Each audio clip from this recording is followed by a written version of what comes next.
I guess talking about their offense, what challenge do they really bring to y'all from a defensive standpoint? I mean, yeah, they got Leonard Fournette, but what's the mindset going in there trying to stop them? Well, I mean, it's gonna take all 11 guys, doing their job.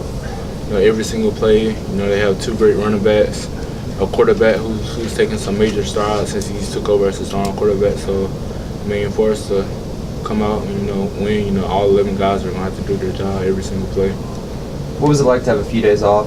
Did you do anything special? No, I didn't do anything special really. Just went home, went back to Montgomery, got some of my mom's good old cooking. Saw some friends. So I mean, that was very beneficial. Does she have a specialty? Oh yeah, she cooked so much food. I was like, man, Mom, I was like, you can't be cooking all day. I ain't trying to be overweight or whatever. But she ain't hearing that. Whenever she can get a baby home for a few days, she takes full advantage of it. We always hear the guys talk about that. This game, maybe more than any other, you always feel it more the next day. Why is this game so physical, so much more than the other ones? Well, I mean, both of us have kind of like the same mindset. We want to run the ball.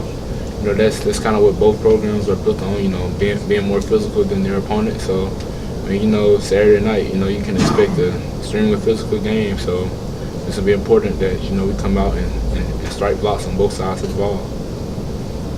How is game day like when this is a late one? You played at 6:15, 6:30 before, but what's the day like in anticipation for something that is so meaningful?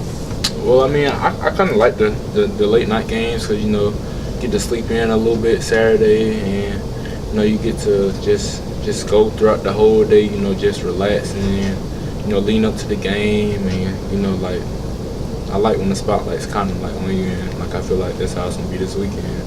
How do you avoid getting too hyped too early and burning yourself out when it's a late start?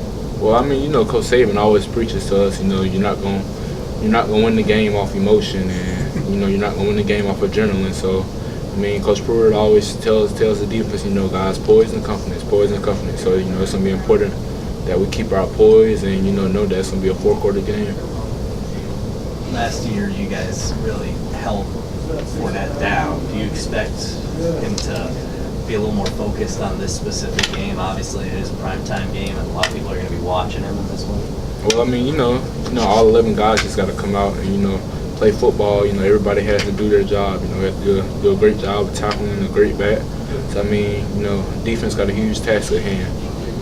When you're going up against a guy like Fournette, Heisman hopeful, first-round draft pick in the future, is there any added incentive to stopping someone like that with such a label to him? Well, I mean, when you play in a conference like the SEC, where you face great backs every weekend, I mean, it's really not that big because, I mean, you face great backs every week, guys who are going to play in the NFL.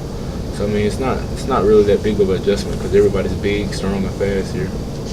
Two more. It's not unusual to see linebackers and DBs go flying through the air and like Superman spear a guy. You ever seen a defensive lineman do that like Jonathan did against A&M? Oh, man. John Allen's he's a freak of nature, and I mean, all I can say is I'm glad he's on our team because, I mean, he definitely brings a lot of leadership, a lot of ability to making plays. They talked a little trash last week. LSU did about you guys. How come you guys never seem to say you're just complimentary? What is it about this program where you only say good things about the other team? Well, I mean, Coach Saban does a good job of keeping us focused and making sure that we're focused on ourselves and doing what we have to do to win the game. So, I mean, we owe it all to him. Thanks, Shaun. Thanks, Shaun.